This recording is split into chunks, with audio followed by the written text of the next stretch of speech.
Hey, this is Mo Lunsford at Union Grove Lumber Studios. And this is the Shed Geek. We want to welcome you to today's episode. Okay, welcome back to another episode of the Shed Geek podcast. And let's see, on our drive home from our 2-week venture out in Colorado, and I just happened on a couple of guys on the side of the road and said, hey, you want to do a podcast? And no, it doesn't work that way. We actually got in touch with Cody from Glacier Sales.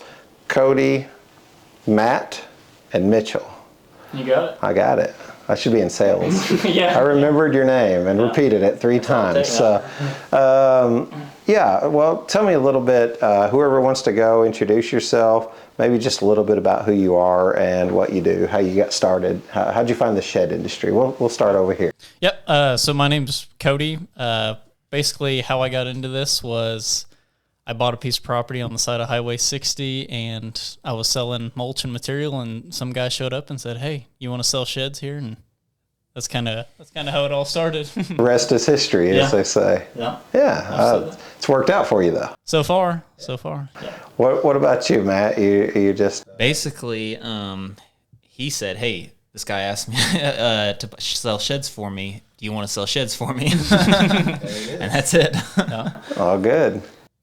Cody called me about midnight one night. I was pushing snow. I think it was December or January, and he said, hey, you wanna sell sheds with me? And I said, yeah, I mean, we can try it, definitely. And then I think every night after that for like 3 weeks straight, we worked on, starting our business together. So that's how it started. That's good. So you guys started with one company, but now you guys are working with? Storemore. Yeah, we like them so far. Oh, man, one of the premier companies in the shed industry, doing a great job, big, branching out farther and farther all the time, it seems like. And I had the pleasure of meeting a couple of their dealers and haulers and things like that, so it's always a pleasure. So shout out to them for all that they're doing and great job in the industry. We appreciate them. And I appreciate you guys sitting down to interview with us. So Cody, what's your experience so far? What are you taking away from this? You said you were in excavating, and you decided to leave that to be able to be in the shed industry full time. Well, I kind of had a problem whenever I first started everything. I had excavation. I would do tree work. I would sell mulch. I hauled camels and elk around. No way. Yeah, for Dixie Stampede. What? Yeah. Did you really? Yeah. And then had the sheds. I had a U-Haul dealership. All this was going on at the same time. So I liked all of it, but the shed industry kind of called my name. It just seemed more scalable to me than anything else. Take that, Dolly Parton. Yeah. The shed industry just knocked you out, you know? Yeah. Oh, that's awesome. So, I mean, not every day do you hear somebody say, I used to haul camels and other animals around. So that's pretty interesting. What really drove you to it? What was kind of like that deciding factor to be like, yeah, I think I can do this. I want to do this. The biggest thing for me was it's not very many businesses that you can literally get your product for free. And then basically you can get marketing, all that stuff for free from Storemore. And then whenever you sell it, you just get a check. It's basically all profit just once you sell. Scalability. Yeah. It seems simple and scalable. So that's what I love about it. You're not going to a store, you're not buying the mulch, you're not hauling it here, and then you got to haul it to somebody else. And then this is just, you have a parent company, they supply you the product, you sell it, and you get a check for it. So it seems easy. Yeah. Matt, you're doing sales, is that right? How's that experience been for you so far? I like it a lot. I'm not the kind of person who likes to get told what to do a lot. So being able to do sales, you can kind of just make it work for yourself the way that you want to make it work. And we're actually trying we're in the process of building a sales team right now, and I've never been any kind of manager before, so it's kind of interesting to try to figure that process out. Oh man, yeah, it's definitely speaking my language. You guys, when I say I'm a shed geek, it's like all the things that touches sheds too. So like sales is really important for me. So I think on the trip out here, I don't remember what was the book I was listening to. It'll come back to me. Anyway, I just started. Shelf over there? Yeah, I don't know, maybe. So I just started for the third time, like Grant Cardone's Sell or Be Sold. So like I'm listening to that on audio because I'm getting ready to try to do a deep dive in that on and I don't believe everything Grant does, but I love his stuff. Man, So. he's got some really good stuff. And honestly, the audiobook this time around was so much better than reading it. Like, I don't know why. Like, normally reading it, as it infiltrates a little deeper for me. But so I love what you're talking about in sales and all that's just interesting to me. Just the whole philosophy of sales. Have you read the 10X rule yet? I haven't, no. Or anything from Alex Hormozy? Yeah. No. Oh yeah, he's got a couple books. He just gives a lot of really good information about not just sales but business building as a whole. Yeah. A lot of good free information that you can get from him.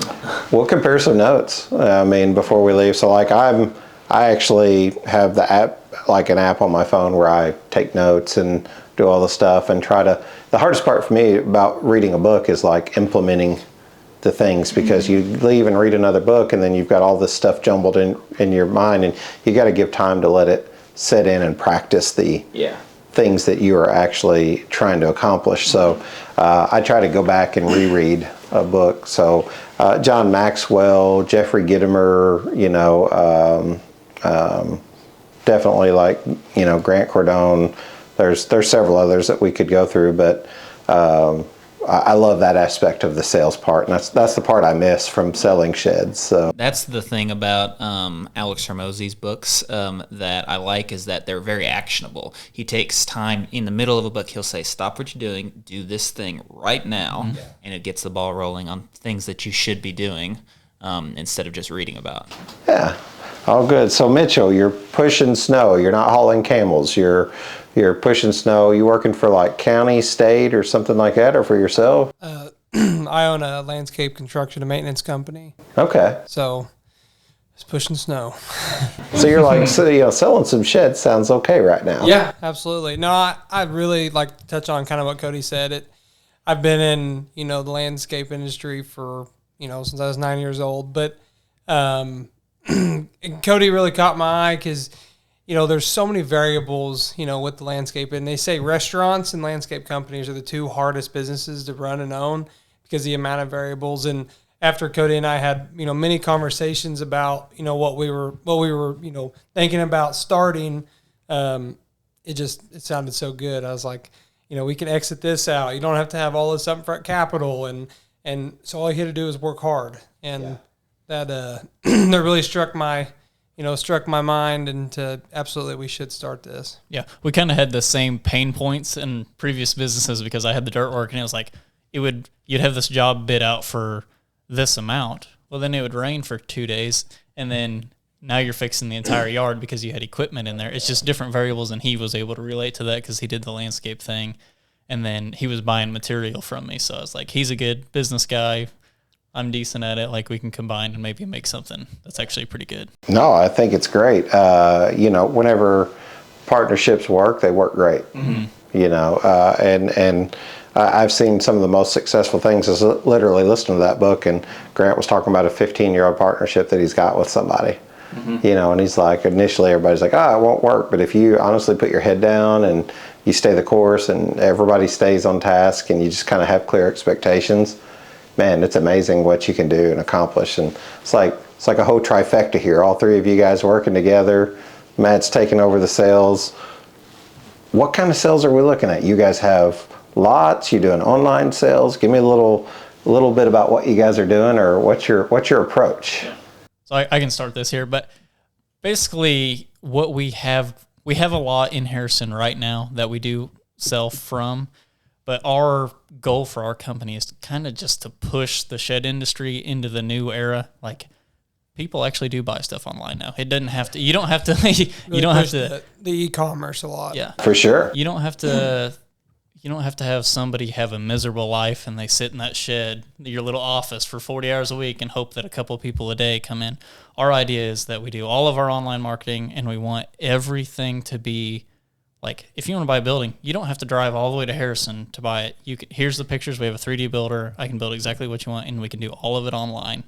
And, like, we're getting ready to go to Wyoming tonight. Like, I can sell a building in Wyoming versus I get one vacation a year and I have to sit in that office all the time. So we're just really trying to move it forward to where everything's online. And so far we're making some progress with it. I've only sold, since we started selling at that lot in Harrison, I've only sold one in person. Everything else has been over the phone or online, you know? It's amazing. It's so, COVID kind of, to me, ushered in a lot of that, you know, because it kind of prepared us for like shopping online, even when we didn't want to. Like a lot of things were slowed down or shut down or something for at least a minimal amount of time. And I think it just kind of, you know, made something happen a little quicker that was already taking its natural course anyway. I always say, like, I don't really know where we're at, but I feel like we're in this middle territory of like consignment, or not consignment, but just like regular sales lots, brick and mortar lots, and then online locations like that can sell just straight e-commerce. You know, we're somewhere in the middle of that, and I don't know if like the brick and mortar will ever go away, but man, is there so much opportunity for like the young folks who are excellent on technology and excited about it and understand it, learn it, and then utilize it. There's so much market share they can take. Well, and we were sitting here thinking, we're like, we can have a lot. We can pay somebody to mow the yard. We can pay an employee to sit there. We can pay lot rent. We got to have insurance on that property. Or we can just really push to go all online. You don't have any of that stuff. Yeah. All you have then are, you know, a few office people, and you're giving commission to your sales guys. Like, it just... Yeah, you got to pay taxes. Well, I mean, yeah. But that's just kind of our idea behind it, is like everyone else is all brick and mortar, and we're just really trying to shape our business all towards e-commerce. Digital Shed Builder is an online shed configurator that strives to provide incredible visual quality, fantastic customer service, and an amazingly low price point, making it a perfect fit for any shed dealer looking to increase their online sales. Digital Shed Builder is simple to use, taking less than 5 minutes to integrate on your site. The Get a Quote feature streamlines your sales process, showing you exactly what your potential customers need. They offer a highly customizable experience that accurately represents your brand and unique shed offerings, working with you directly to set up everything you need in a configurator. With no extra startup cost, no lengthy contracts or commitments, and no hidden fees, Digital Shed Builder has been created with quality, simplicity, and affordability in mind. So somebody told me, it's like, you know, why e-commerce and online sales work so well is, even assuming that you're a shed lot that serves like a 50-mile radius. I don't know about you guys, but I take a lot of the same roads every day around our local area. And once in a great while, me and my wife would be like, hey, you want to just go riding around? And we'll ride around and we'll see something new. And people will be like, that's been there 3 years. You're like, oh, I never saw it. Yep. But you have access to it online, because you can target market specific people and behaviors and patterns and their buying, and you know, you can use Google and Facebook to its full potential and what it's meant for, or at least what it's become, whether it was meant for it or not. And that's ultimately what other industries are doing as well. They're targeting people. One of the most simple ways to understand this is if you buy something off eBay. The 3 suggestions below it say, people who buy this also buy this. So, you know, it's one way to know that they're watching your behavior, your buying patterns, all of that information. And those are things that happen already with phones and internet and credit cards and just, you know, everything, your debit cards, all of it sort of tracking your behavior. So you can use that to reach people inside of that 50-mile radius that you've never reached before, or 100-mile radius, or 200-mile radius. Yep. And you don't have to have the great location either. Good point, yeah. You might be paying $1,000 a month for a good location versus if you just spent that $1,000 on marketing and then...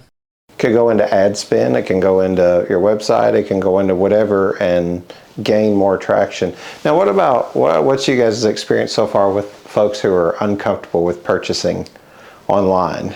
Don't sell to boomers. I honestly thought it was going to be more of a problem so far. Information that you have to get from people over the phone that I've never met in person, in my head, I'm always thinking it's going to be a problem, and it has not been as big of a problem as I thought it was going to be. Yeah. I think people are they just understand. And it helps that, I think that's one of the things that I was thinking about. That's what helps about having the lot in Harrison is we're talking to people in Harrison. They assume we're a local, down-to-earth business, mom and pop place there in Harrison. And they've seen our lot, that helps, I think. And if they are worried about it, they're like, oh, I'm not doing this over the line. It's like, okay, here's our address. Like, you're more than welcome to go look at it. I tell people that all the time. We always, if you just provide the most value, they'll trust you every time. Because, I had this one guy the other day that was wanting to buy a building, and he's like, man, I just don't want to give you my social over the phone. I was like, I 100% understand that. I was like, let's FaceTime right now or Zoom call, and I'll show you exactly what I'm doing on the computer. I can run you through Shed Suite. This is where it's asking me this information stuff. And if you don't feel comfortable with it, I'll meet you in Harrison. It's no big deal. And I was able to close the sale just because he, I was like, hey man, I'm calling you. I'm not just trying to get your information on through Messenger or something like that. I can just literally, if you want to, I'll meet you there. If not, we can do it right here. I feel like cybersecurity and all that still got a ways to go as far as some of that stuff. It's going to be an important part of this process as we watch online sales. But I mean, everybody's got this anymore. Walmart's got this. I mean, the fact that just driving through Albuquerque, and I'm not just a shed geek, I'm a little bit of a history geek, and I seen that Jeff Bezos was originally from Albuquerque. If you didn't know that, yeah, you know it now.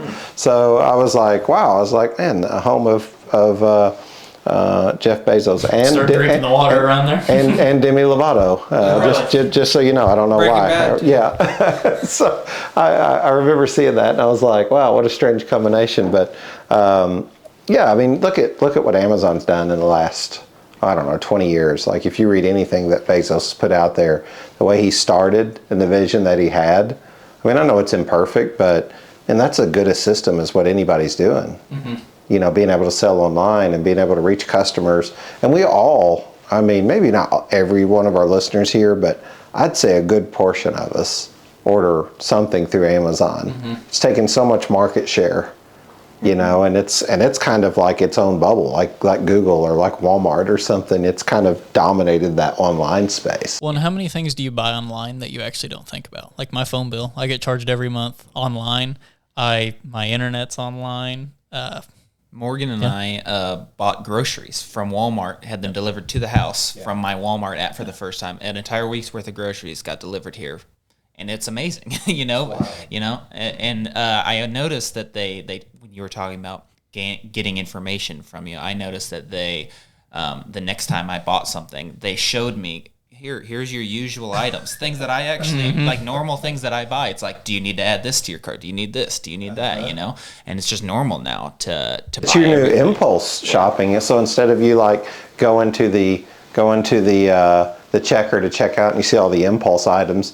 Now the impulse items are all of a sudden like, hey. Did you forget deodorant? Yeah. You usually buy toilet paper. Yeah. You might need some this time around, just saying. And you're like, you know what? I do.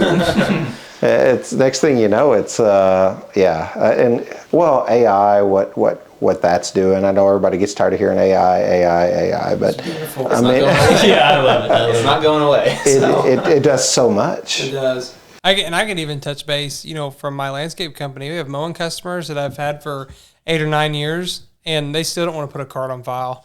So it's like, there's just some people I don't think that, and those people may just not be your best customer for, the vision, that we may have, and that's okay.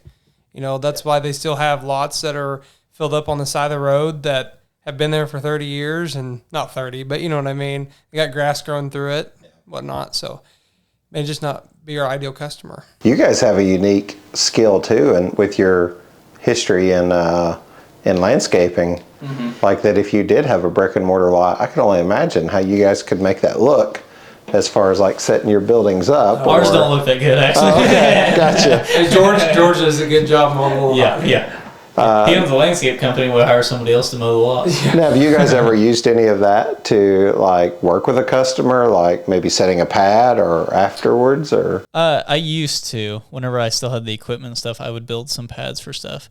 But like we were talking off camera earlier about the carports and how it, just like little distractions. I want our focus to be clearly on just selling buildings. There's like so many other little things that could just distract time. Like I could sell this building, but then I have to go build a pad for this, and it might take a day to go build a pad for this one building versus I'm just Selling gonna 4 buildings in that day. Yeah, no, it's a good point. If you could just double down on what you're really good at and focus on it. A lot of guys operate in a way that's kind of like, hey, my time's worth this much an hour, and if I can maximize that time, I like to pick on Dylan. Many of the listeners know Dylan. He's the president of Shed Geek Marketing. He does a phenomenal job. And I say pick on him, not really. I'm just teasing him because he used to run heavy equipment as well. Okay. But like I mow my yard. I used to have a lawn mowing business. So this is years ago. Goodness, feels like forever ago. But I enjoyed it. I actually, always said get into something you enjoy doing. And my dad side hustled mowing yards growing up. So like we had to mow yards, in other words.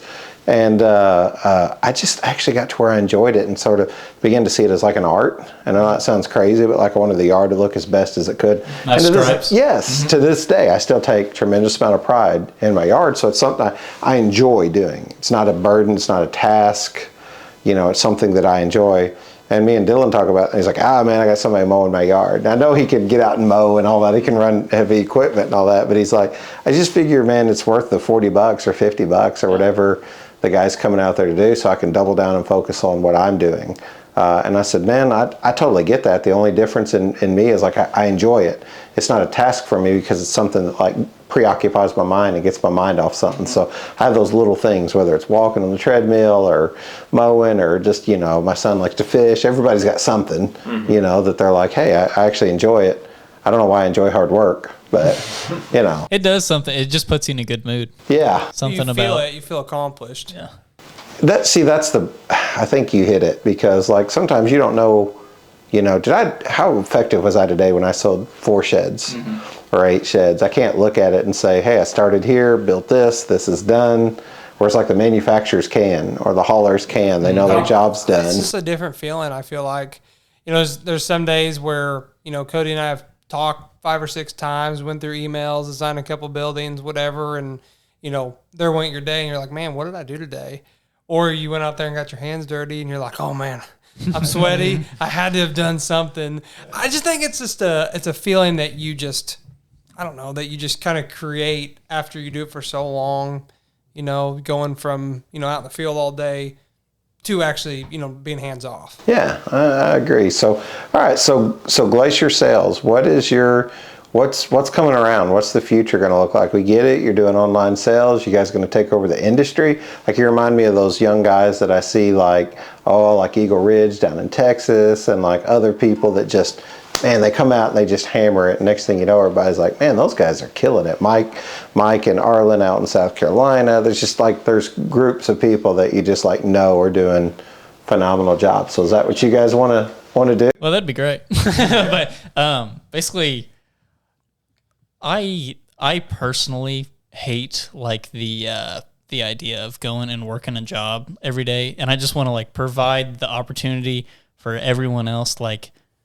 you can, if you like to travel and you want to work for us, great. If you want to go spend a week in Florida and you still be able to make a living at the same time, you can do that.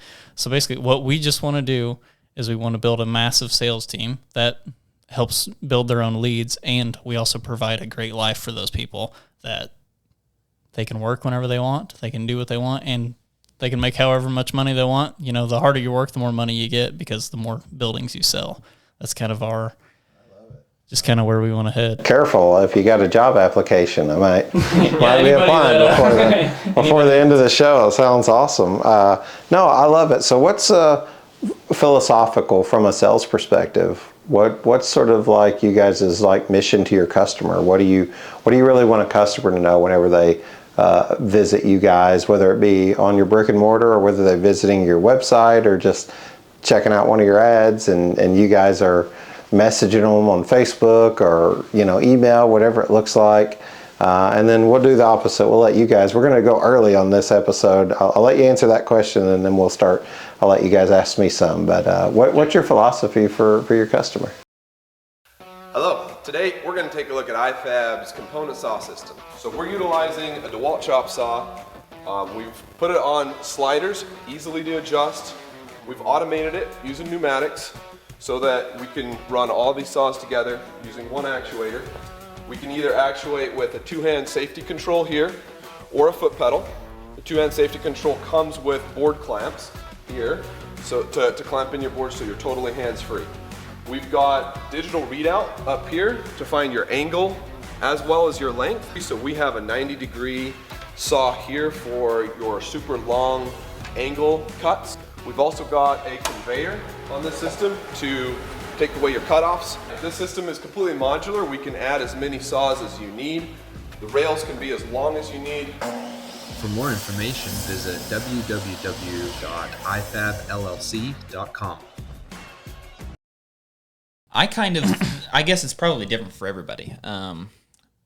For me personally, I think of it as all of these people that I talk to have a vision in their head of a thing they want to build. We do a lot of customizing buildings to tailor fit everybody's needs, and I think that is what we're trying to do, is we're trying to give someone the perfect product that they've been thinking about for months and months and months and months, that they're going to put in their backyard or on their piece of property or something like that, that fits it checks every box that they know that they need, and that's what I want to do for people. Oh, that's great. Great answer. I can see why you're in sales, man. You do great. Sold the vision. Yeah. Yeah, do you want one? Yeah, maybe. I mean, I can always use a new shed. Yeah. No, and never does anyone ever get a shed big enough, right? Like, it's always like, I wish I'd have bought bigger. That's people say, just buy a 16 by 60 from us, and there you go. That's one of the things about when we moving from one company to another. Stormore manufactures buildings that are 2 feet wider and 20 feet longer than the last company, which I like a lot. That gives you a lot more options. Yeah. And most of the people that we talk to, they want to build tiny homes. That's all the rage these days. For sure. Yeah. So everybody is looking to do the, I don't know if you guys follow the shed to house pages or any of that stuff on like Facebook. I started watching some of those because it's really interesting what conversations people are having on there and stuff like that. All those things are important. So normally what I do, and we're not even really that far into the podcast, but I'm going to do something a little different just because I feel like it adds some value. Excuse me, on this show. I normally say, hey, if you guys want to ask questions, but we were kind of talking about this off air, and it's like, hey, maybe we should ask you some. So let's see where that goes. I don't know. Maybe I don't want to take your podcast away from you. I don't want to. We're here to learn. I don't want to talk through too much of it. Yeah. But I want to be able to answer questions, and if I'm able to be helpful, I will. So whether it's podcasting, which you guys, by the way, we're doing a podcast previously. Yep. Is that right? Yep. Like you don't guys take my word for it. Okay. Yeah, that was what it was called. Don't take my word for it. And this was. Sorry. No, you're good. It was about what? So it was about business at first, and then we kind of transitioned it to, because me and him love hiking and traveling and whatever. So we kind of transitioned it. We were like, I didn't feel like we were in the position to be giving advice about business stuff just because I'm not Jeff Bezos, take advice from him, not me, So, but we both loved hiking. That's easy to do. So we kind of just transformed it into hiking and outdoor videos and just kind of filming what we do normally anyways. It felt more natural, more fun to do. So we went from the business podcast just to kind of, I don't know if I'd ever actually really call it a podcast. It was mostly just YouTube. Okay. So just posting, we posted it on podcast pages, but mostly focused on YouTube videos. Passionate about that, I would encourage you to keep doing it because, people tend to find you in the area that you're interested in. We just happen to find a bunch of shed people. For the most part, if I get on here and talk about my life, I think most people are boring, don't care, don't want to hear it. Some people find it interesting. Maybe. Some you're passionate about it, right? Yeah, well, some people would find my life comical if they spent very much time following us around. But I would say, all in all, if you're passionate about it, people ask me that question all the time. I want a podcast. What should I do? And it's man, do something you're interested in if you're going to do one. Like, you guys enjoy camping, hiking, biking, whatever it is. Talk about that, because you're going to attract other listeners about that. And especially if you want to interview, if you don't just want to do a monologue and you want a dialogue, like you're going to want to be able to talk to each other. Yeah, we definitely grew a lot more. Our YouTube channel specifically grew a lot more when we transitioned to that versus just doing a podcast. Yeah. I think people just noticed that we were like being real with fun. the It's hiking things stuff. that we enjoyed doing. Yeah. Yeah, no, I get it. All right, so let's do something a little bit different. Let's let you guys ask some questions to me, because I'm used to asking so many questions, and I don't mind continuing to rattle them off, but I'll just give you some thoughts from the Shed Geek podcast on I don't know, wherever you want to go, life, podcasting, sheds, you name it. I'll do my best to answer. I can start if that's good with you guys. Yeah. You have I mean, no, you said something about starting a rent to own Yes. side of things. For us. Yeah. So I got into sheds through purchasing. Okay. I was doing purchasing for a large company, well-known company, left, went and did some faith-based drug and alcohol rehabilitation work. That's kind of, a passion of mine, and just to see, folks get clean and things like that. And then, basically jumped into sales and became a sales manager, and ultimately got hired in rent-to-own. So I was doing a lot of my traveling doing rent-to-own as a RTO rep for, a couple different companies over much of the country, and really enjoyed that, and especially getting to meet new people and just have conversations.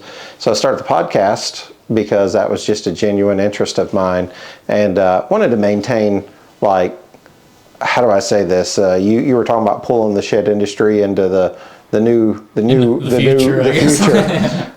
And for me, I didn't necessarily love RTO, but you were the same way, kind of. Well, it just kind of, it is what it is. It's very valuable. Don't get me wrong. It's very valuable for the customers who need it. And it's very helpful. And I think if we sell it the right way, it's an excellent thing.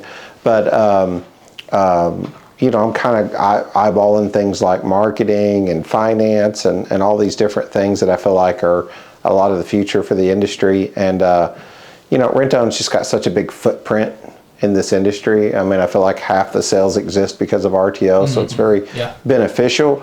But then ultimately it's like, is there a great deal of consumer education surrounded that, or dealer education, or manufacturing education even? Sometimes I'm convinced, and I don't know it all, so don't take my word for it here, but I'm convinced that, we just got a lot of education left to go on, like, understanding it, how it works, probably the legalities of it. We attend the NBSRA every year, so we appreciate that. It's a National Barn Shed Rental Association. So, they put together an event for all the RTO companies to come and learn. If you're a dealer, you can go. It's open to everybody. You just got to pay the ticket and go. It's a day before the Shed Expo. I started it just because I needed to be able to be competitive. In the marketing world, we were kind of getting pushed around by some of the RTO guys. Yeah, they probably got a little bit more. So we were able to do a little bit by launching that, and So are you getting investors on your own? Or are you going to fund it yourself? Oh gosh, so we have primarily operated under private equity. I teamed up with a company who's been working rent-to-own for 14 years. Gotcha. So it was easier, rather than trying to reinvent the wheel, to work with those guys, and they're great. They're excellent to work with, and we're just trying to grow that market. But we're not trying to take on the world. I've had more RTO opportunity, and I say this, Lord, thank you for any opportunity I'm given. He knows I don't deserve it, but probably more than the two companies I worked for previously combined. Because of the show. And to be honest with you, we weren't prepared for it. We weren't prepared to take on that amount of the rent-own. We've had to go look for money, whether it be in private investment, bank loans, There's some guys that, operate in lines of credit and things like that. And we've just tried to kind of take what the Lord's given instead of trying to go get too much. And, there's a lot of over-promising and under-delivering, and we don't want to be not paying someone's bills and all that stuff. There's a lot of people dependent on you whenever you're in that level of financial obligation. So, do you know of a bank that would just finance on them?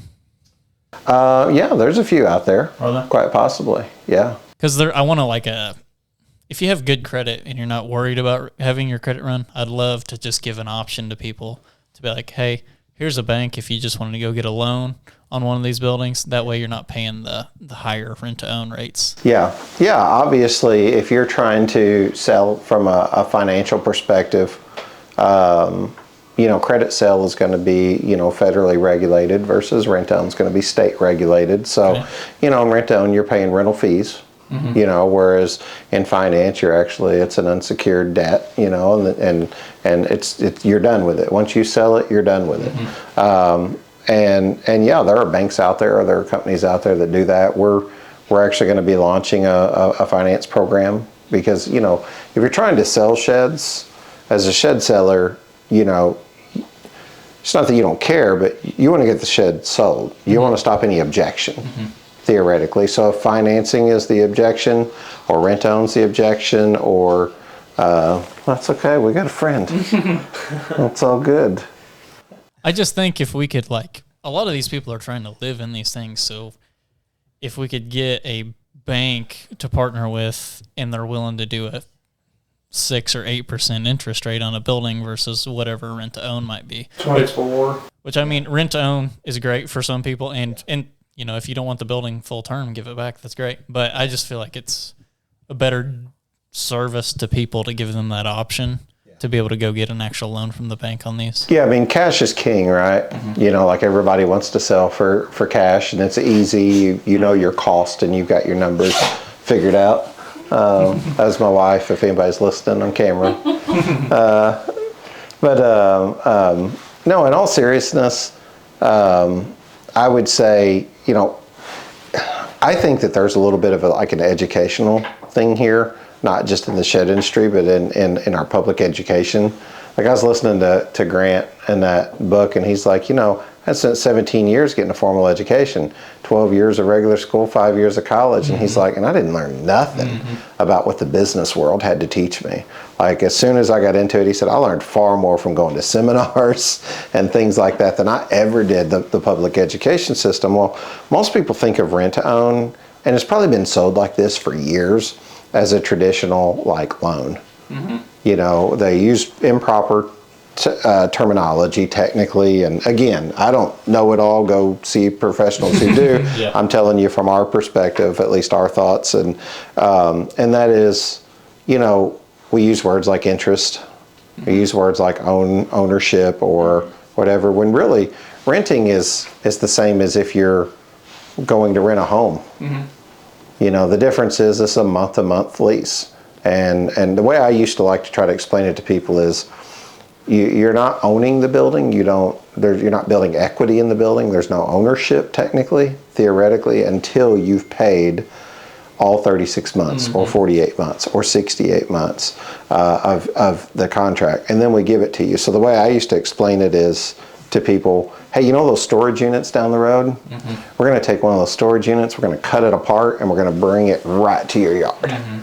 And you rent it every month, just like you would rent it down there. The only difference is this is in the convenience of your backyard, so you don't have to go down to the back alley, go down there weird times of night and see weird people. And that's a good way to explain it. Yeah, we're just going to bring it to you in your yard, but you're renting it. That's all it is. And when you get done renting it, we'll come pick it up. And if they're like, well, we'd like to purchase it though, we want to own it, be like, well, here's the good thing.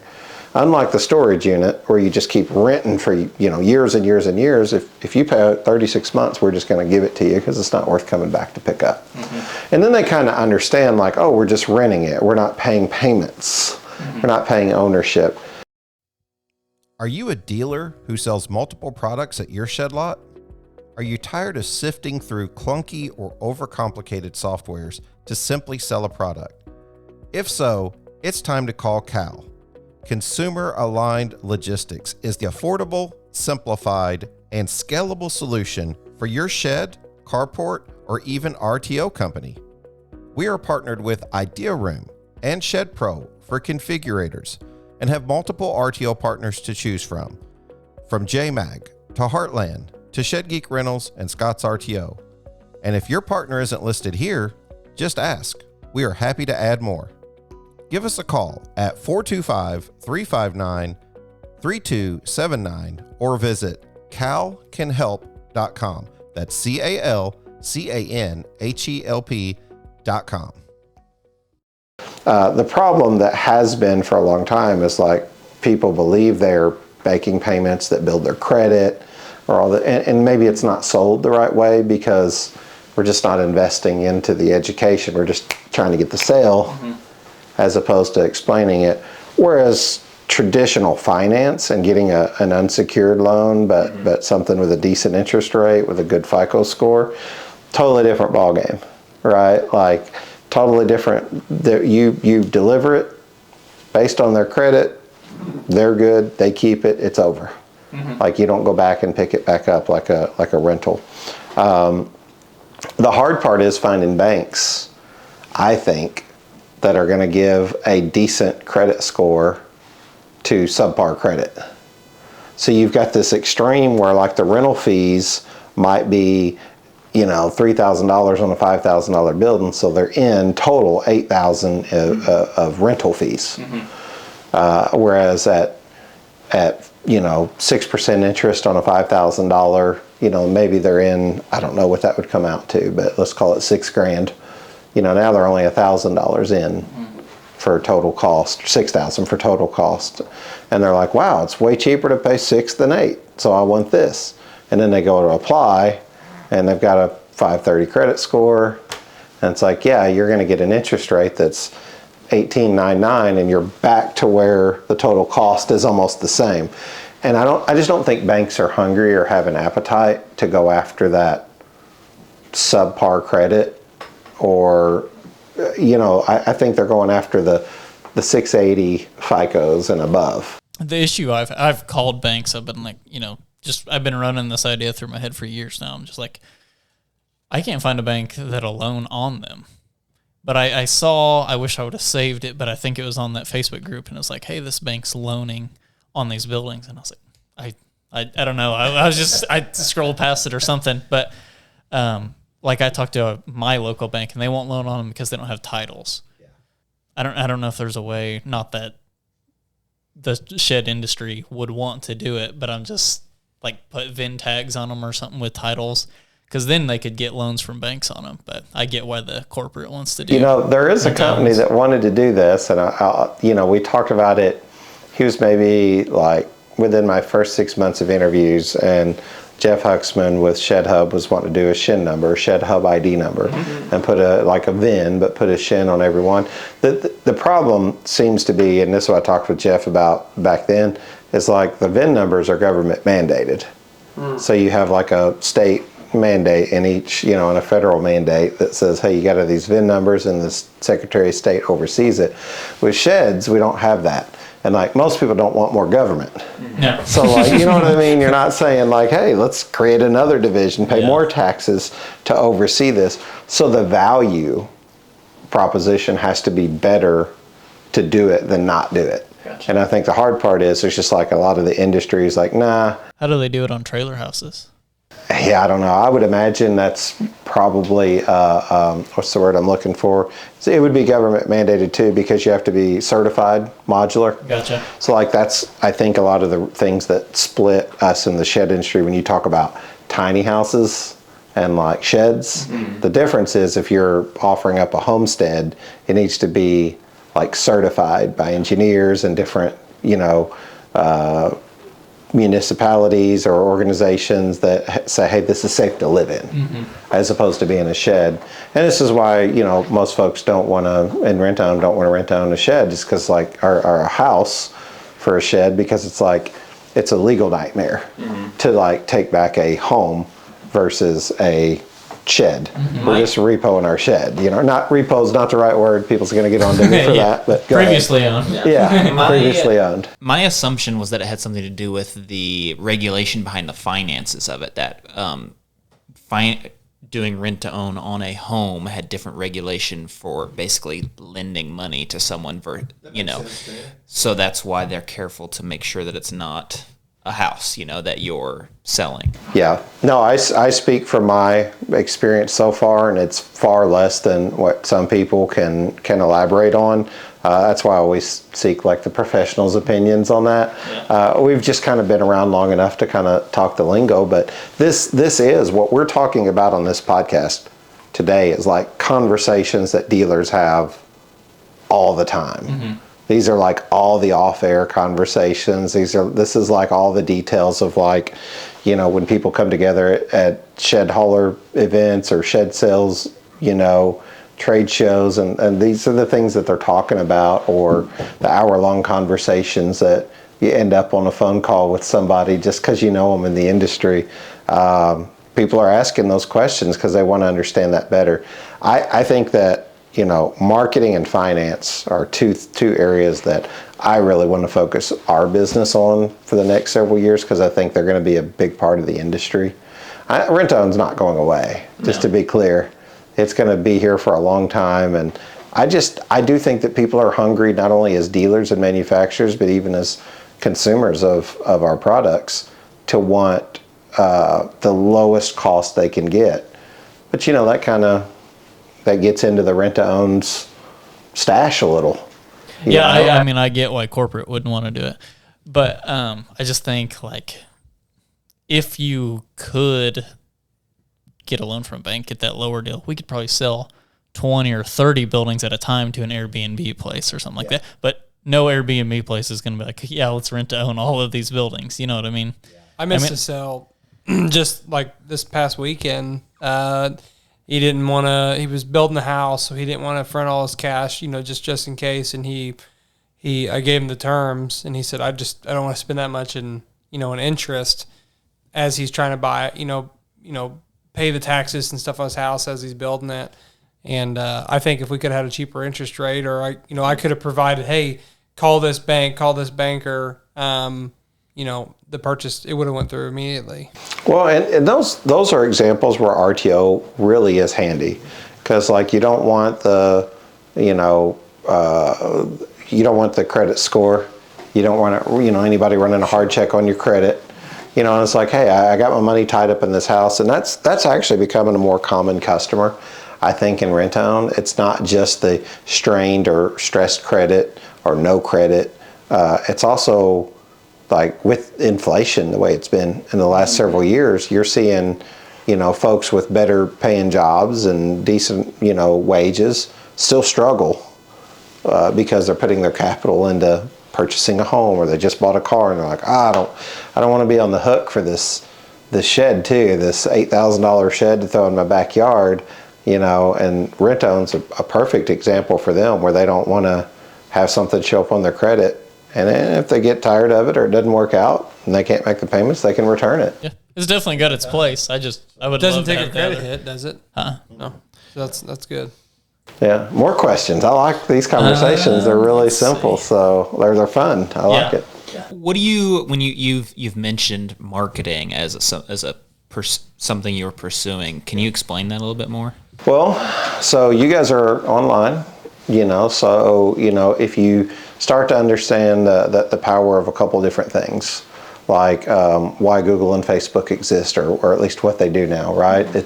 I was talking to someone earlier, and I said it's become part of our everyday vernacular now to be like, go Google it. Just Google it. We've said that for years now, right? But what does that really mean? Like whenever you say go Google it? Well, I don't know, I was looking for sheds. Okay, but now what do you put in? If you're looking for sheds, do you put in, sheds in Harrison, Arkansas? Sheds near me? Mm-hmm. You know what I mean? Like, what are the keywords you're using? And that's what Google's using, is those keywords to build like some authority for you to be indexing, right? And when I say indexing, meaning you want to get your website to the top. You want to be seen. You want to be seen organically whenever they search for certain keywords. So I have people all the time tell us, hey, we want you to build a website. And by the way, we want to be first on Google. And it's like, wait a minute. Those are two different things. You know, building a website is building this beautiful shed lot and putting it just out in the middle of nowhere. SEO is now running a 4-lane highway straight to it. So you can have a beautiful website, but it doesn't mean it's performing and it's in front of people. And that's what you're trying to do with search engine optimization. That's where Google PPC ads come in, because, you know, now you're sponsoring ads and you're targeting people off their demographics, behaviors, things like that. So people that might have been looking for sheds in the past, you want to go capture them and say, hey, look at my sheds too, you know? So marketing can be really big. It can be the signs you put out beside your lot. It can be your flyers, your brochures. It can be the way you dress, your hat. Every little thing can be marketing. But online marketing, I feel like there's a couple of ways to capture people specific to the shed industry. And I think it's good to have a company that has a pulse on what's happening in the industry. You know, so that's why we sort of jumped into it. So websites, PPC, CRMs, I think that's a really important thing as a salesperson. If you're not utilizing a CRM, if you guys are actually following up on leads, like you're talking, mental notes become very dangerous. So you can't just be like sticky notes everywhere. Like, this guy said 10 by 12, but would take a 10 by 14, lives on this such and such drive. You put that information in and follow up, and then it just goes bigger. You know, like automations and drip campaigns, and, you know, what you're doing with video on your, you know, trying to get out to people. There's a lot to it. Are you ready to elevate your shed business to new heights? Your pathway to success just got a whole lot smoother with ShedSuite's innovative marketing platform. At ShedSuite, we like to think we understand the shed industry at least a little bit.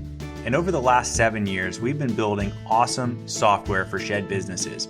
We focus first on building easy-to-use software to help you create and track orders, like the point of sale and after-the-sale order fulfillment.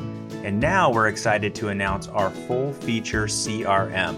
All things pre-sale, you know, like prospecting and follow-up, all to empower your shed company to market better and sell more efficiently.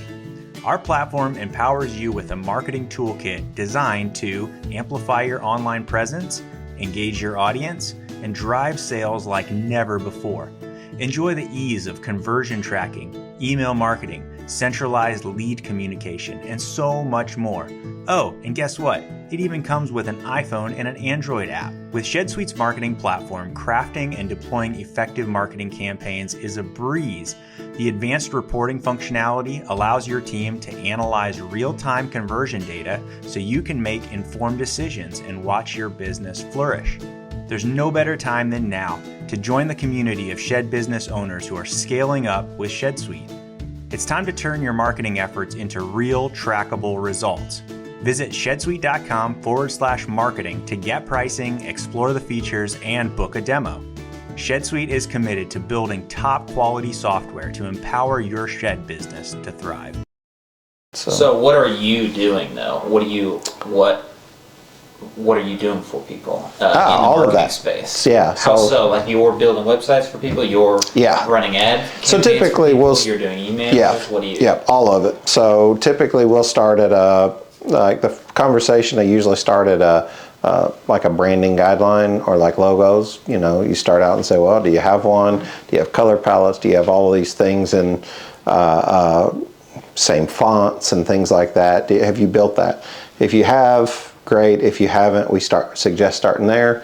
If they don't have that, or if they do have that or don't want it, either way, we move on to usually the website. We talk about the website, and we kind of have different phases of our marketing. So we'll typically start them out on phase one of doing like a website or a reskin on a website if they haven't got one already, and then talk about all their tracking conversion, because the whole purpose of running ads is you got to do all the conversion tracking first so that you can even measure how successful a campaign is. If you're just running ads but you're just throwing darts at a wall, you really need a bullseye to hit. That's what we're doing. Yeah. They have to get better every time. That's Correct. the point of them. I can't remember what Facebook calls them, but there's like the beginning period of them where they're just getting information from your ads. From Yeah, the it's people like who interact with them. it's kind of like just a fishnet campaign initially, where you're trying to grab people. Google, there's so from the website, then we'll do things like setting up, tag managers and stuff like that on the website, GA4 tags, set up your metapixel so you can capture stuff coming in from Facebook, and then utilize that information so you can target and retarget. So then we'll go into like Google PPC ads, Meta paid ads, and this is a little different than just like boosting a post. You're talking about target marketing for specific zip codes and demographics and behaviors. So and then we have a full production videography team. So like if somebody's really intense and they're like, hey, we want a branding film, we want something that talks about who we are, our story, we can push that out. You can do that in a paid campaign. You can do it organically, Facebook, Instagram, all the socials. But what we're really finding a lot of success in here lately is setting up automations. Like we run across a lot of folks who are like, I just can't respond to all the leads. Yeah. There's 200 leads that came in and I can't respond because I can't go back and remember. Well, one, you need a CRM to be able to do that. And then two, if you set up automations, it's taking out all the work. You were talking about AI earlier being great. Just AI automations? Yeah, I mean, what you can do with automations is text them first. Yeah. Text them day 2. Email them on day 3. You can set up all these different automations to where at whatever point they respond, human interaction then takes over. Yeah. So my girlfriend that you met out there runs a cleaning company, and that work helping her set up automations for that company has kind of that's something that I found is super interesting. We use Zapier for a million different things that take a person interacting with a Facebook post, they message you, they fill out a form that feeds through a calculator we built and emails them a quote for their house. That would have taken a few hours of a person doing all that work themselves. And it's kind of, that is the future of all businesses, really, is taking labor out of a lot of things that have to get done. Well, and for people who are like, well, that doesn't feel very personal, it's like, no, the person still ultimately takes over when human interaction's needed. But in the meantime, it sounds very much like a person. It sounds like the message you would want to put out as Glacier Sales. Like, hey, we're sorry we missed you, but we'd love to talk to you more about the 10 by 14 that you submitted a 3D drawing of. We you know what I mean? So it sounds very real. And when they're like, yeah, actually give us a call tonight, boom. All the AI stops, the automation stops, you take over as a human, and you say, great, let's talk. Now that person's ready to talk. So all I need to do is get in more leads. And when people say, oh, this sounds confusing, you just got to think of it like this. It's no different than learning how to drive a truck, haul a shed, move a shed, build a shed. It's just this is the salesperson's tool bag that you get to use to reach more people. And ultimately, you just want more leads because you got to keep your pipeline full. If I could leave anybody with anything that was of value, it would be keep your sales pipeline full. That is the most important thing, in my opinion, that salespeople, especially new salespeople, don't think about, is like, if you got 5 people and you got to sell to those 5, you're going to be disappointed and it's going to be a roller coaster of emotions. But if you've got, 35 people, you're going to get those 5 sales. Lots of leads makes it hard to be poor. That's right. That's right. I believe that. That's one thing Grant teaches that I agree with. Yeah, more questions. Anything else you guys got? I'm happy to chat with you guys. This is going to sound crazy. Okay. I don't know anything about Google SEO. So how do you? Is it because you're young? Are you? I don't know. Is it because I'm older than you and you're like, wait a minute, this guy, he's a boomer. He's not supposed to know. It's just because we've focused on Facebook. That's all. Stormar really tries us to just focus on Facebook and Facebook Marketplace. But in my opinion, this might totally be wrong. But I'm just like, if I didn't know anything about the shed industry and I wanted to buy a shed, I think I'd get on Google and I'd be like, sheds near me. And then I would look, and then that's how I'd find a shed, I think. Yeah, or I would be driving by a place. But if I was looking for a new shed, I don't think I'd go to Facebook Marketplace. Well, so full disclosure, one, I surround myself with people a lot smarter than me who work probably a lot harder than I do, and they just make me look good. So I want to disclaimer first of all, Gotcha. Not as smart as I sound. Okay. Two, I would say that's okay. They're a brilliant company. Yeah. Stormore. Two, Facebook is where you're going to get the majority of your leads. Okay. So the difference is in disruptive marketing. You're on social media. You guys are scrolling through, and you're just wanting to check out what's going on with your friends, your rock climbing buddies, whatever it is. You're like, hey, wonder what's happening over there with them. Boom, you get hit with an ad for a shed because you've been talking about sheds, Googling things that are around sheds, looking at content that's shed related, even on Facebook when it comes up.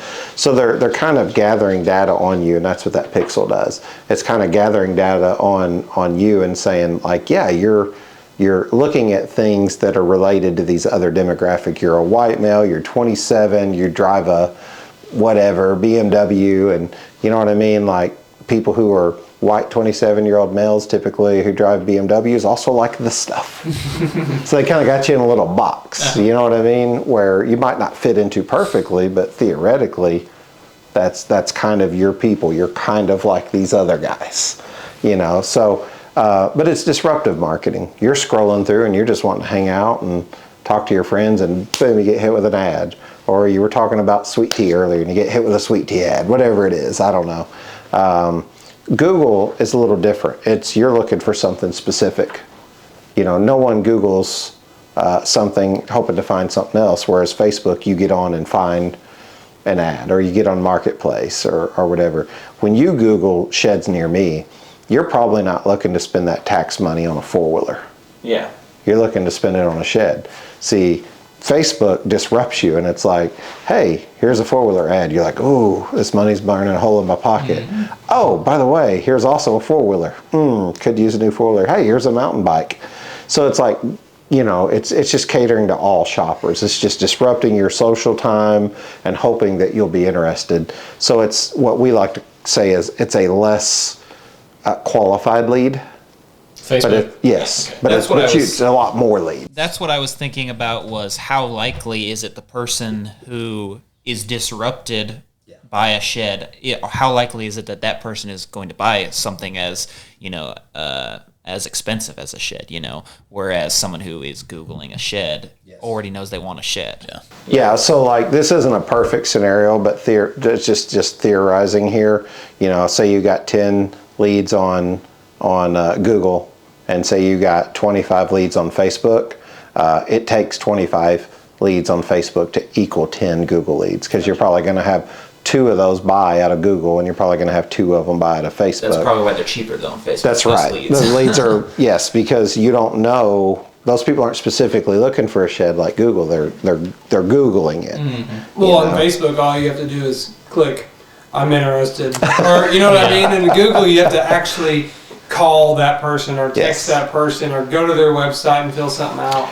Well, and that's what tracking tags do, because if they're on a smartphone, like the majority of people are nowadays, you know, you're just going to go ahead and click on the phone number or directions straight from Google whenever you find something that you like. So I look up sheds near me, Harrison, Arkansas. Next thing you know, you guys pop up. So then I just stay on my smartphone and click directions to it. All that's measured through those tracking conversion tags. So now you can go back and say, hey, we can see that these campaigns are working. You know, and that's just on, that's talking organic. That's not even doing paid ads where you're doing ad spend. So yeah, it takes a while to get used to learning all of it. And I'm just excited to be around people who value that, because you kind of see that as the future. And you know, it's a learning process. Like, we're still learning to this day, like what's working and what's not. But all those things are brilliant. 3D configurators, you know, those are so important in like converting leads. It's just, I mean, how can you get a better lead than someone who says, I built this out, I want this, call me at this number. The only thing that's left to do is for you to sell. Yeah, and they've already seen the price of it. Yes. All you gotta do is take the order basically. So yeah, those things are important. And kind of back to what Matt was saying, either when you asked about, like our mission and stuff, a lot of these lots you see on the side of the road, you're just going and looking, what their inventory is. I think a good thing about our buildings, if you show up, I believe there's a code to our e-commerce, correct? And you can go in there and you can see, hey, this is what the information is on all these buildings that we have currently. Here is, the 3D builder, and you can build whatever you want. So he was saying earlier, we want to put you in something, exactly what you want. Well, you go to, a different lot, it's like, well, this is all we have currently. Yeah. You know what I mean? Yeah. And so we have, the opportunity to show you, the 3D builder and, price it for you and get you a quote and say, okay, this is ready. It'll be here less than 30 days. Yeah, and I think a lot of people think of like those approaches as sometimes I will hear people say that those are like aggressive approaches, and I'm like, man, if you're in sales, you got to be aggressive at helping your customer. Mm-hmm. You don't have to be aggressive towards them or like back them down into a sale and make them regret it and have buyer's remorse. But a lot of times I think it's because we want to be kind and we're afraid to ask them questions that cause us to be a little bit more laid back. We're like, well, we don't want to push them, but sometimes the customer needs more information from you that you're not providing. They're not asking and they're waiting for you because how many times have they bought a shed before? Right. Just because we have a 14 by 40 on the lot or whatnot, and they need an extra 10 feet, but that's all that's available. Yeah. In all of our buildings, we have like the link that'll take you to the 3D builder. And then I also have, in every building, we have a laminated piece of paper. It's a QR code. You can scan it and it shows you how delivery works. Yeah. And I feel like 90% of the people I talk to have no idea how in the world that building's going to get to their house. They're like, can you get that through this gate? And like that video shows them, here's the mule. It can back it up wherever, it just kind of provides value that way. Even the QR code, like is mystery to some. I joked about it before, my dad's 81 and we had to go into a restaurant once where they didn't have, menus. Mm-hmm. And my dad's like, old school. He's like, what? How do you know what to eat? And I'm like, Dad, you do it on this QR code. And he doesn't even know what that is. And I pull it up on my phone and he thinks I'm a magician, He's like, wow, you're like a wizard. And I'm like, yeah, I'm pretty much a wizard. And it's just, but it's taken society a while to figure those things out too.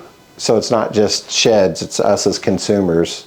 You said that you ordered food from Walmart and a lot of people don't even know that's possible or how to do it, or they might be uncomfortable with it and they mess up one time and they're like, I'm done with it, because it's not user friendly. So, yeah.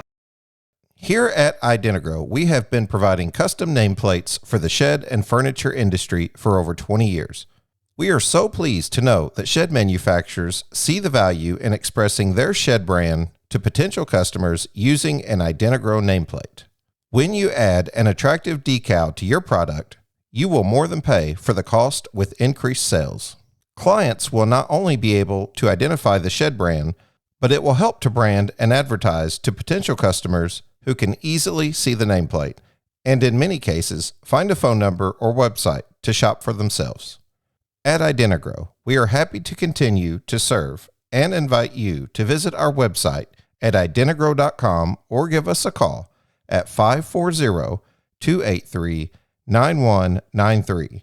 You can even fax us at 540-283-9194 or visit our website by clicking on the Shed Geek newsletter and then simply fill out some basic information for a free catalog or free samples.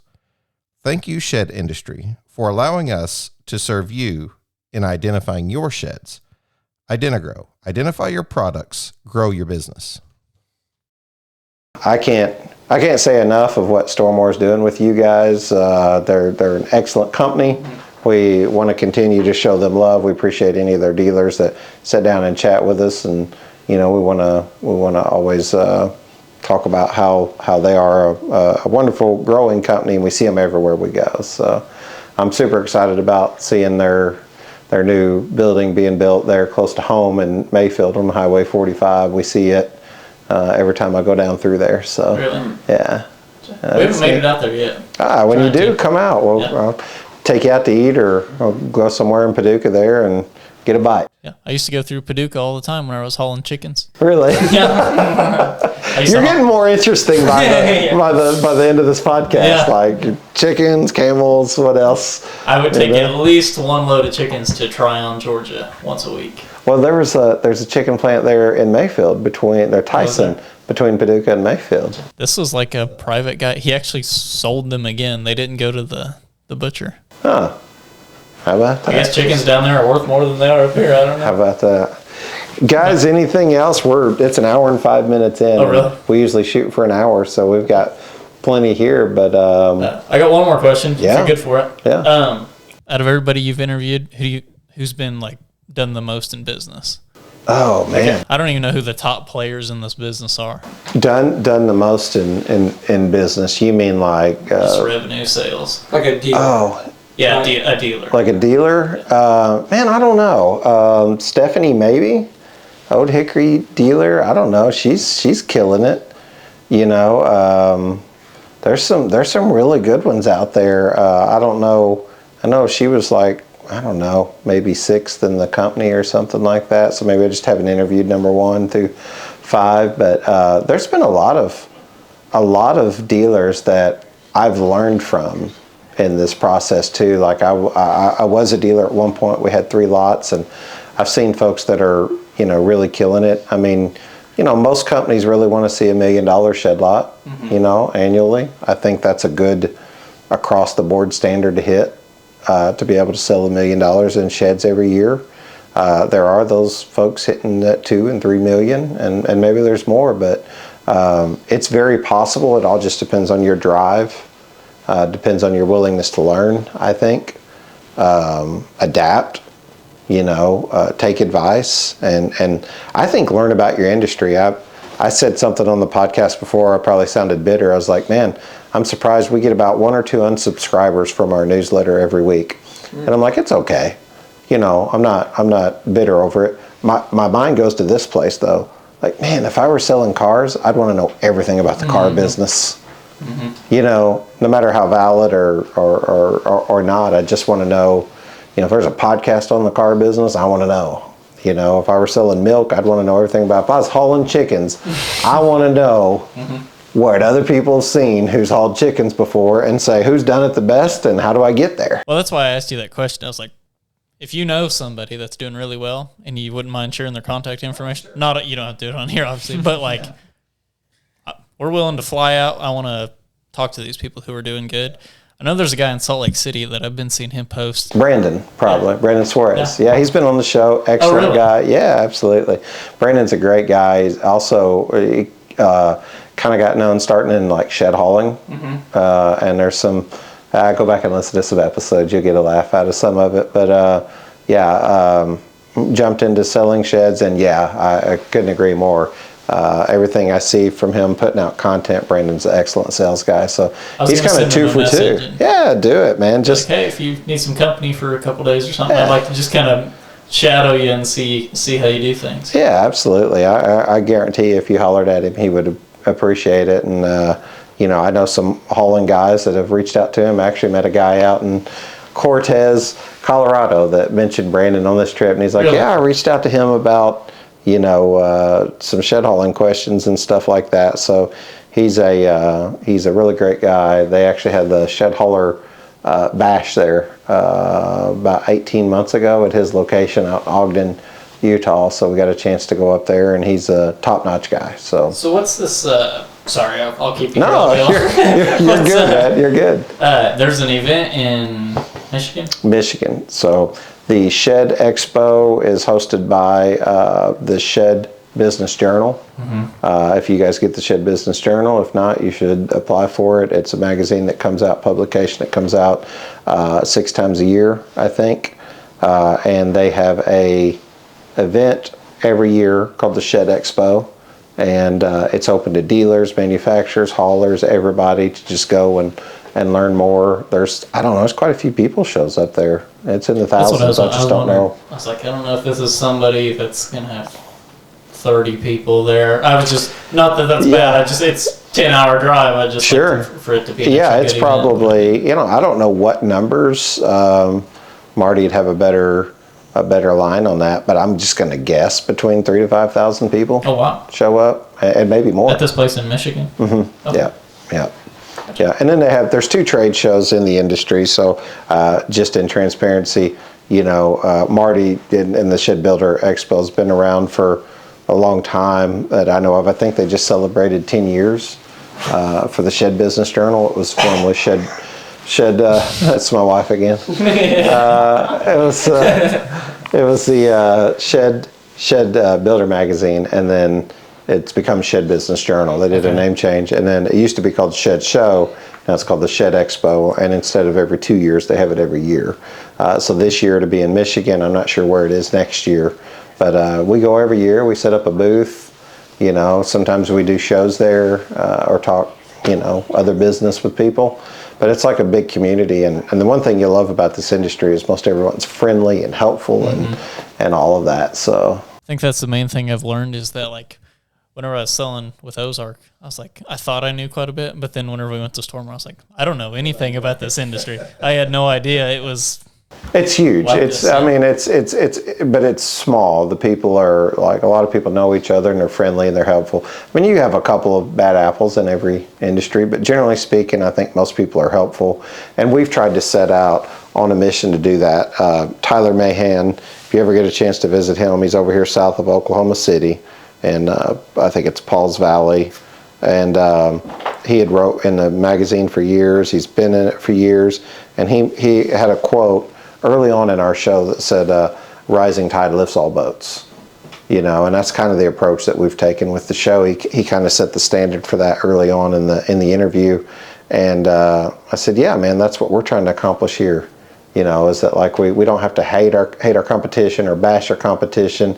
We just, use our value proposition to do better. We try to learn more, do more, and drive the industry forward. And you guys are a perfect example of what I think is going to be the future of shed dealing. So for sure, Shed Sales. So I encourage you to be involved. There's a Shed Sales Summit coming up that's there, actually, put on by Peter Boyle, Making Sales Simple. So like $30, you can go in, and there's all kinds of classes and events that you can attend and things like that.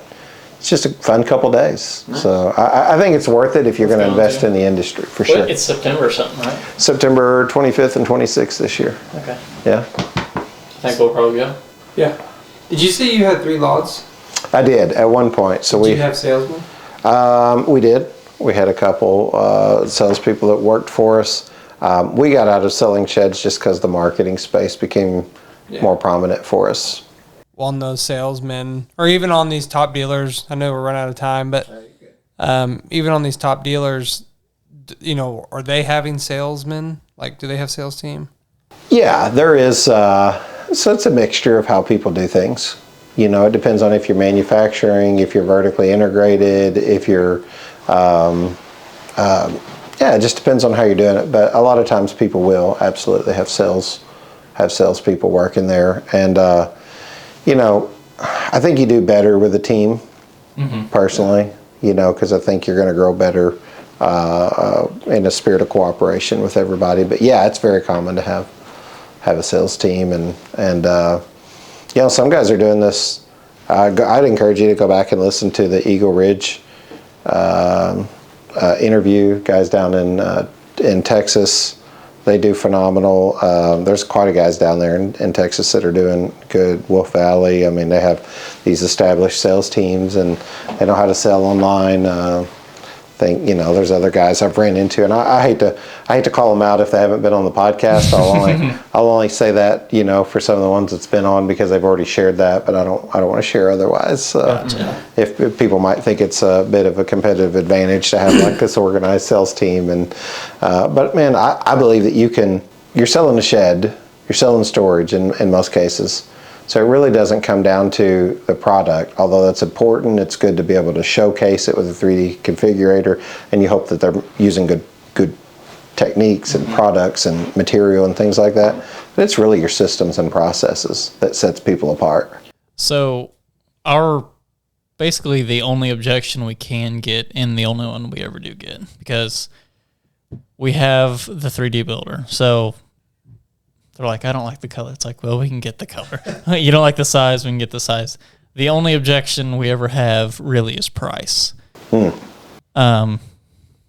have any good objection handling to the price whenever we're talking to a customer? Yeah, so I mean, price is never the objection. Okay. Like there's always another reason.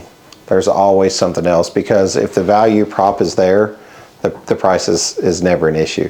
Now, I say that with a caveat, because you can price yourself out at some point. There can get to a point to where you can sell anything, and you might be able to sell a shed that's $8,000 for $15,000 to a particular customer, but you're not going to get the bulk of the customers that way. So you can price yourself out, but theoretically, we all land somewhere within 5 to maybe, I don't know, no more than 10% difference in sheds across the nation. I mean, maybe Washington State's different than Alabama, or Pennsylvania is different than Louisiana or something like that. But generally speaking, price is not the objection. You just haven't uncovered what it is that is their true objection. Because if they're ready to move forward, I mean, there's certain things that you'll only buy name brand, and consumers are the same way. So like, price is never the objection, but let's talk off air on that. How about that? That way we don't give away too much. Or let's encourage them to go back and either listen to some podcast, or I can suggest some salespeople that really do some intense training that they know how to help with those things. Okay. Yeah.